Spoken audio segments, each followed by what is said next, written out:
Welcome to People Doing Good for Others.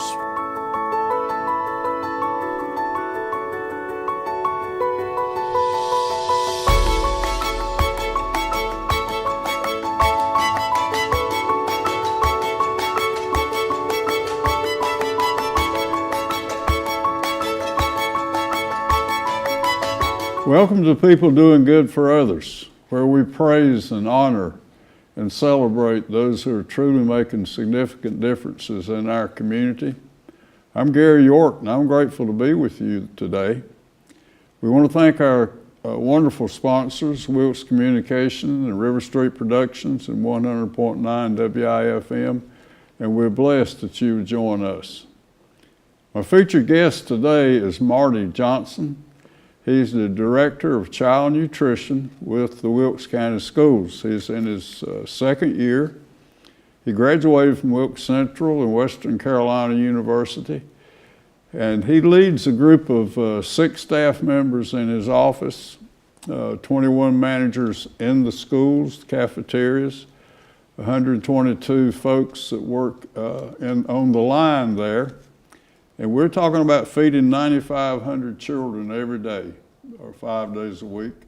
And we're just honored to have Marty Johnson with us. So good morning. Good morning, Mr. York. Thanks. Thank you very much. And tell us a little bit about growing up here and some of your things that you've accomplished before becoming part of this wonderful school system. So I'm a native to Wilkes County. I grew up here, spent my whole life here, graduated from Wilkes Central in 1995. Thought I wanted to leave Wilkes County and went to a little place called Cullowhee, North Carolina to do my college at Western Carolina, and decided that I really didn't want to leave because Wilkes County is a great place to live and a great place to raise a family. So I moved back here, started my career with Tar Heel Capital Wendy's here in Wilkesboro as a manager, and stayed there for a while, about 7 years, and decided I needed a change and went to the retail sector with Lowe's and spent 15 years with Lowe's, and now come into the school system to mesh my background together into one new exciting career. Right. Marty, tell us about the opportunity to come here and to get back home. And you have a motto of every day is the day to be a good day. And tell us about that attitude and I guess connecting with Mark Bird and an interview committee and being chosen to lead us. So my motto for the Child Nutrition Department, today is a good day for a good day. And I really believe that because we have the opportunity to serve the best asset to our county, which is our children, which are our future. I also did connect with Mr. Bird in an interview process. I was searching for a new career. The retail sector I had decided was not where I wanted to finish my career, so I started searching for a career and found the Child Nutrition Director job posted, applied in the school system, looking for the job, received an interview, which was a panel style interview that we went through scenario questions, food safety questions. Came out of the first interview and I felt pretty good about the interview process. Interviewed with a panel of 5 or 6 people. Mm-hmm. Received a phone call for a second interview, and then I moved into, those questions became more scenario based of how would you handle everyday life in child nutrition, which can be very challenging and very interesting all at the same time. Yeah. And then made the decision, Mr. Bird and the committee made the decision to extend the offer to me, which I was grateful for because it allowed me to come back home. I had been commuting to Mooresville with the retail job for over 10 years. Had a small family at that time. My daughter was less than a year, 2 years old, and then was starting to look into school. And so this 2 years later, I'm here and good. Love the job. And love the job. On its worst day, it's still a good day. And that's my motto. And there's nothing that we can't fix, but we have a great opportunity to serve our students. Wow. What a tremendous philosophy about making a difference in this community. Marty Johnson, give me a little overview of so how's the day? You told me you maybe start at 7 o'clock, and let's just walk through what the role Marty Johnson played in a day. So my day starts at my home in the morning. between 5 and 6 a.m. I start receiving phone calls from my managers of who will be absent in our kitchens. With a staff of 122, we often have people who are sick or can't come to work. So I get phone calls from my manager or text messages around between 5 and 6 a.m. because most of my managers are in the kitchens before 6:30 every day. Are they really? To start breakfast service. I start my day by assigning what we call a rover, which is our substitute to kitchens when one is available to be in that kitchen for the day, and I do that between 6 and 6:30 a.m. every day. And then I'm in my office typically by 7 a.m. Right. I have staff members in my office that are there at 6 a.m. If there's someone in our kitchen, we try to have staff in the office to support the kitchens with any inquiries or needs. Tell us about those 122 dedicated people that do the actual serving. I told you a little story about seeing a youngster drop his plate and how quickly a compassionate person came around and said, "Don't worry about it." Said that happens every day, and how that just embraced that young child and everything was okay. Just tell us about those folks who serve every day. Our staff is made up of I have a phenomenal staff of 122 total. That staff is caring, compassionate. Many are moms. We do have a couple of men on staff as well serving in our kitchens, but those people love those students, and that's our why, is that child, and we're the first face or the second face that they may see in the school system with breakfast service. They get on the bus and they come to us, so we want to love them because we can make a difference. I've often told my staff, you may not remember your second grade teacher, but people remember the lunchroom lady or lunchroom person. Wow. Today. Yeah. So they do love them. And the example you gave of a drop of a tray, that does happen every day, especially in our elementary schools. They're carrying it, something happens and we can replace that tray and it'll be okay because there's nothing that we can't fix. To help the youngster who maybe has a challenge on the weekends, and you talked about having a more nourishing meal on Monday and Friday. Walk through that with us, Marty Johnson. Okay, my philosophy is that Monday, Wednesday, Friday is our heaviest menu service. Tuesday, Thursday is lighter because we have to balance out our cost. So Monday, Wednesday, Friday, last Friday the menu was baked ham, black-eyed peas, mashed potatoes, and apple crisp. My philosophy is that a lot of our students do come from needy areas, that we fill their bellies on Friday to the best of our ability, and we fill their bellies on Monday to the best of our ability. Wow. And then we do it again on Wednesday. Now, Tuesday, Thursdays are still good menus. Mm-hmm. We do things like sandwiches more on Tuesday, Thursday, like ham and cheese wraps, a vegetable, a fruit, and a milk as well. So those are still good menus, but home-style, healthy, hearty meals is what I call Monday, Wednesday, Friday. How about the categories? Is it 5? Tell us about that. So a reimbursable meal, and when we say a reimbursable meal, Child Nutrition operates as a USDA federally funded program. And we get money to operate the program based off of the meals that we serve. So a reimbursable meal has 5 components at lunch.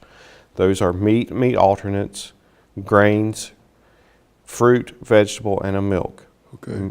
A student may choose all 5 components, but must choose at least 3 of the 5, one of which is a fruit or a vegetable can constitute a reimbursable meal.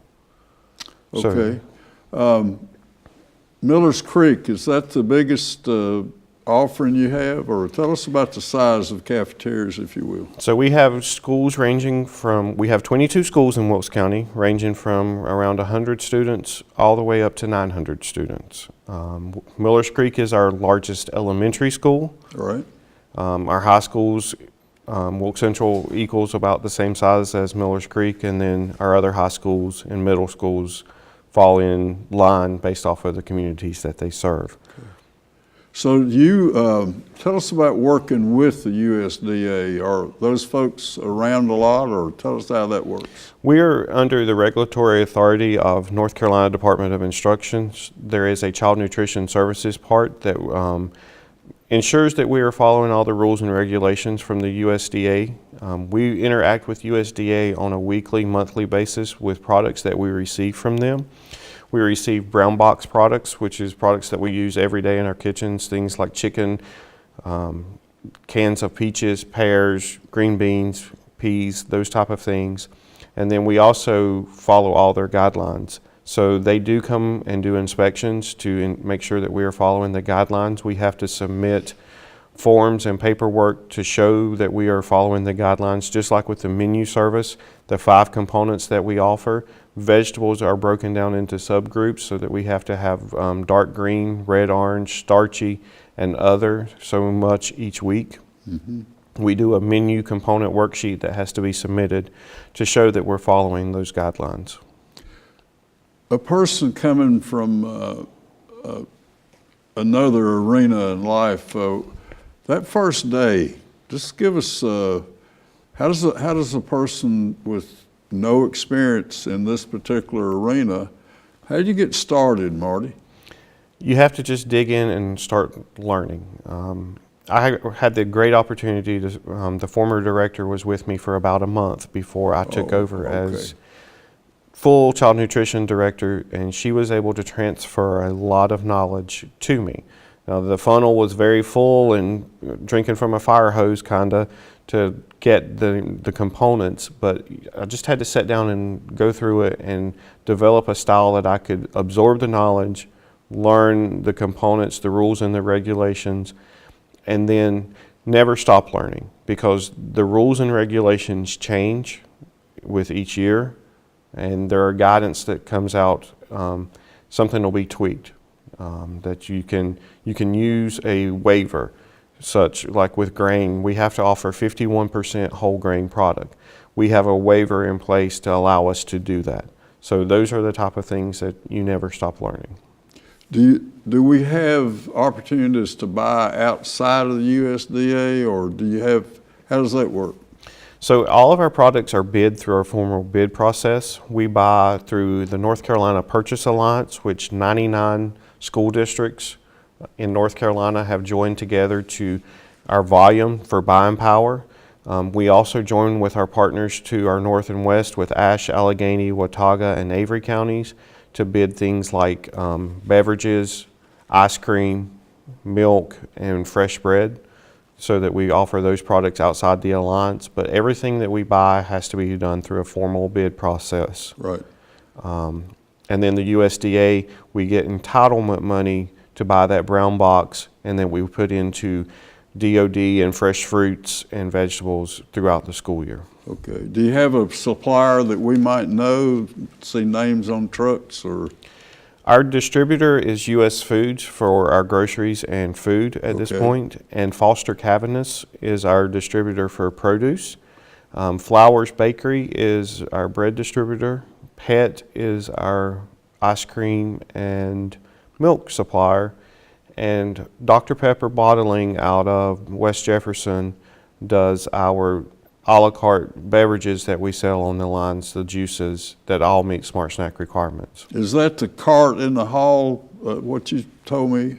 No, that is total. Is that? A la carte sales are extra sales that students can buy if they have additional money. Wilkes County operates with CEP in our elementary and middle schools, community eligibility provision, which provides that free lunch and breakfast to every student, one a day, both lunch and breakfast. And then we offer a la carte sales as well. So we'll offer apple juice, just to drive supplements. Supplemental sales. Youngster wants to buy in addition to their menu service. Okay.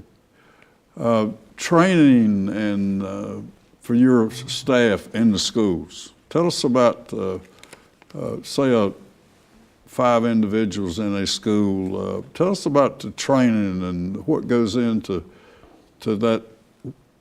Would you say they'll remember the person in the cafeteria before the teacher?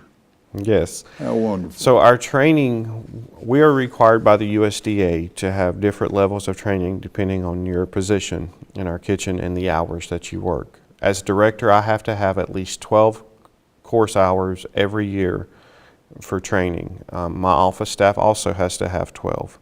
In the kitchens, they have to have 6 to 10 hours depending on the time that they work. We have positions from 4 hours to 8 hours in our kitchen. That 4-hour person may only have to have 6 hours of credit training. A manager may have to have 10, depending on the hours. And we have to show that to the USDA. And we do a lot of those trainings in monthly meetings. We have a monthly meeting with all of our managers once a month where we discuss topics of what's going on in the kitchens, what we need to be focused on, and then we do training with them as well. We also work with our assistant managers in their meeting to do training on production sheets, menu planning, so that they understand different things. And then there are outside training opportunities that we have that we are invited to through the USDA, that we get to travel to Hickory and Greensboro and Winston-Salem at times for training classes as well. Marty Johnson, your supervisor is the superintendent, Mark Bird. Yes, sir. Tell us about that relationship and when do you meet and some of that. Mark and I have a great relationship. I think he's a great superintendent. I report directly to him. I report into him and give him updates of where child nutrition is at, how many meals we're serving on a monthly basis. Weekly, if I need to talk to him, he's just a phone call away. Mm-hmm. He entrusts me to run the organization just as he does his principals to run their schools, and he is my resource if I need him to talk to at any point in time. He a great supervisor, great advocate for child nutrition and our program. As I had the opportunity to get to know you and to learn you, we were in your office, and I thought it was a great idea that you carried me into the warehouse. And we went in a freezer that was, is it -3? The day you were there, it was -3 degrees at that moment. We have monitoring services for all of our freezers and coolers in the school. All of our freezers are supposed to be at 0, so we get alarms and alerts 24/7 if something is out of temperature. Our coolers are 40 degrees or below, between 35 and 40. We also have a monitoring system on those that we get alerts so that we know if something's going on. Safety, food safety, that we don't want to walk in on Monday and that freezer went out on Saturday and have lost all that product. So it's safety and protection of our assets. Expand that safety thing a little bit and how important it is. And it's the driving force, if you will, is food safety. Food safety is #1 priority. We have to follow all of the guidelines from the food code, all the health department regulations. We are inspected 4 times a year by our local health department in each one of our kitchens. Just the same inspection that a restaurant— 4 times a year? 4 times, and most restaurants only get it 1 to 2 times a year. Right. So that's wonderful. And our scores range on our health and sanitation inspections anywhere from 95 to 99 in every kitchen. And we have 21 kitchens that we cook in. 95 to 99. And working on that every day. And working on that every day to ensure that the food, if it's hot, and if it's cold, it stays cold. Tell us about the hot side, how that works on the line. Any hot product has to be 100, depending on the product, has to be at least 165 for most products. If it's cold, it has to be below 40. So we have our line set up that we have heat on every line with all of our hot products with boiling hot water underneath the pans to help hold the temperature. Right. And then we ice products down for cold, and we, like our milk is in a refrigerated box as well so that we keep products cold. And we have to maintain all those food code regulations so that we ensure that every child is fed a safe, healthy meal. The last thing that we want is anyone to ever get sick off of our menu service. What is that 4-week cycle? Tell me about that. So we operate our menu service typically on a 4-week cycle, and this is for our planning and procurement of goods. If you'll look at our menus, you'll see the same products in the menu service every 4 weeks. I call it a 4-week cycle, but it's a little bit of a 4-week cycle with a twist because we try to give some variety. An example of that is we may have spaghetti one menu service on Wednesday, and the next time that service comes in, it'll be baked spaghetti. And then the next time, like today, it is lasagna. so that it gives a little flavor and variety in the menu. The most favorite offerings from the system to the children? Our favorite lunch menu will be breakfast for lunch, hands down, and that consists of eggs, gravy biscuits, Really? baked apples, things like that. The students love breakfast for lunch day. Huh. One of the new favorites that we've brought this year is ACP. We've had it on the menu one time, and it's coming back in December again as a test, but great reviews for that product. What is that? It's a Mexican chicken, cheese, and rice dish. ACP. ACP. Salads are another huge favorite in some of our schools. We have elementary schools that make 40 tossed salads a day that students are consuming. So that is a great healthy choice. You talked about the largest, was 900 is Miller's Creek, Yes. and the small one, who would be on the other end? Trap Hill is one of our smallest. Trap Hill.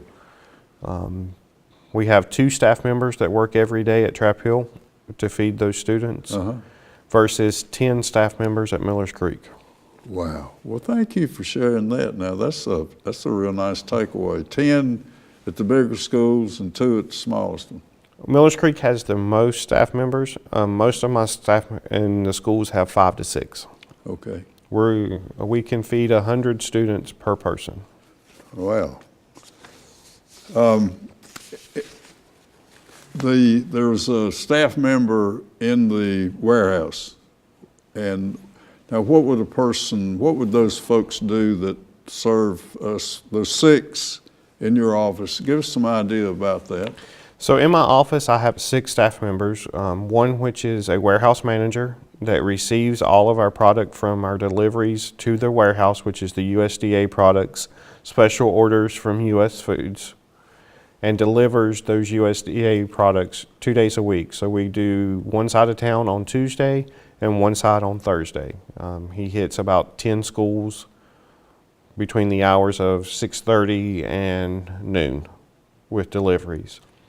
We have an inventory control person in our office that helps with all the ordering, keeps all the bid documents straight on products that we use, because we have to have labels and credit every product that we use for the USDA. So that person helps us collect that, helps us with order issues.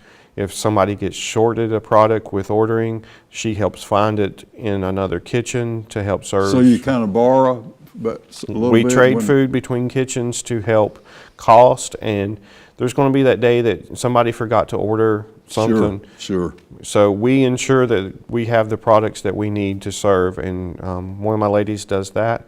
We have a supervisor that goes out and helps with the training piece, and we'll go out and just observe what's happening in the kitchen today. Goes out to one of the 22 schools most every day and goes through their training, does training in my office for new employees, and just helps with staffing issues or an opportunity that we may need a new register operator in the cafeteria. So she'll be there to help train that person where the manager can be back on the line working. Right. We also have a menu planner that does all of our menus in-house and credits everything to the USDA guidelines.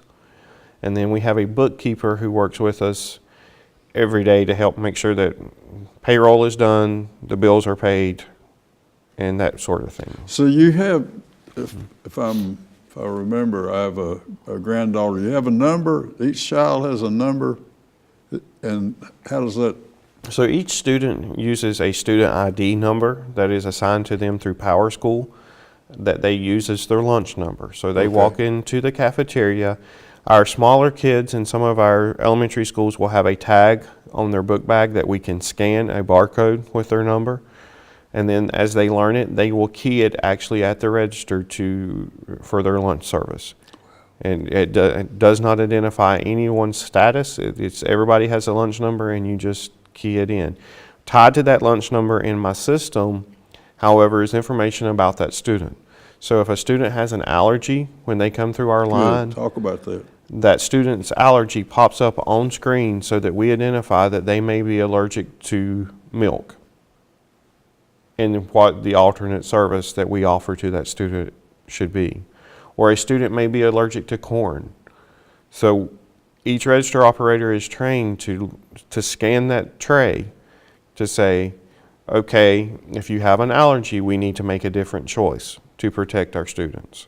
We work closely with our school nurses to gather that information, and we house that information in our system to protect our students. Is nuts another one, peanuts? Nuts, tree nuts and peanut. Wilkes County Schools is peanut aware, so that we are not peanut free, we're peanut aware, because we take measures to protect students by segregating, or if there is a peanut allergy, to say, here's a peanut-free table in our cafeteria. But we are peanut aware. We can't be peanut-free at this time. Okay. But there's fish is another big allergy. Milk is one. Peanuts, and then we get anything from other wheat and gluten and all of those other types of allergies are flagged in our system. Wow. You spoke about a purchasing alliance. I want you to do that again. It's like you all join together to get the best price. Is that the way it is? That's how it works. There's 99 of us in the NCPA, the North Carolina Purchase Alliance, and there is a board of directors, and we meet and they choose products based off of volume and how we can get the best product in the best cost for our students. And by joining all 99 together, we combine that volume to buy in bulk. Okay. Your responsibility as the leader, each day, are you visiting your cafeterias? So just give us some idea of what does Marty Johnson do during the week? I have set a goal for myself to get out into the kitchens at least once a week. That's very tough sometimes, depending on what's going on with bid season. I'm doing the paperwork to help assist our inventory control person to get together, here's what we're going to use, here's the products that we need. The reporting back to the federal government and to our state agencies relies on me. But I do try to visit schools as much as possible. I will take a day and just go out, and I may hit 4 schools in the same day just to see the 122 staff members. I think that's very important that they understand who I am and that I do come out and visit. You know, Wilkes County is very large and wide. From CBL to Mount Pleasant is about a 60-minute drive. So I try to plan my visits so that I'm in one area when I do go out. I never thought of how far that is. Wow. We want to, I think, attract great people with servants' hearts. I see that behind the lunchroom counter, that it's just a devotion, if you will, to youngsters, to be maybe that influence that the young child might not get a day. So there's a certain care and concern for youngsters that you want your folks to have. Tell us about that. My folks have to have the compassion and love for a child, because we have to put that child first, just like I said. If you're not in it with the heart for the child, you're not in it for the right reason. And you will not survive. You'll be miserable, because the day in the cafeteria, life of a cafeteria, goes from preparing food to scrubbing dishes every day. And it's hard work. You're moving from the time that you come in. My staff typically gets a 30-minute lunch break. That break is just before they start service, and we put all of our kids through a line in an hour and a half to 2 hours in every school. So you have to have the heart. You can't teach the heart. It has to be there. You can't teach the heart. Wow, what a wonderful statement. And again, your motto about this is the day? Today is a good day for a good day. Today is a good day for a day. Now, we have had a lot of 2-hour delays. How do we adjust that, Marty Johnson, 2-hour delay? A 2-hour delay in our system, we still serve breakfast. We serve a shelf-stable breakfast that can travel with a student, and then we serve lunch as well. My staff gets notification as soon as Mr. Bird makes the call of The So decision, the superintendent makes that call, that weather call. the weather call comes from the office of the superintendent. Once that decision is made, he contacts me. We make adjustments to our menu service. We we have a 2-hour shelf-stable breakfast meal in every school that we can utilize, because we still try to serve a breakfast, because we do know that some of our students do not receive anything at home. And then we will serve lunch as normal.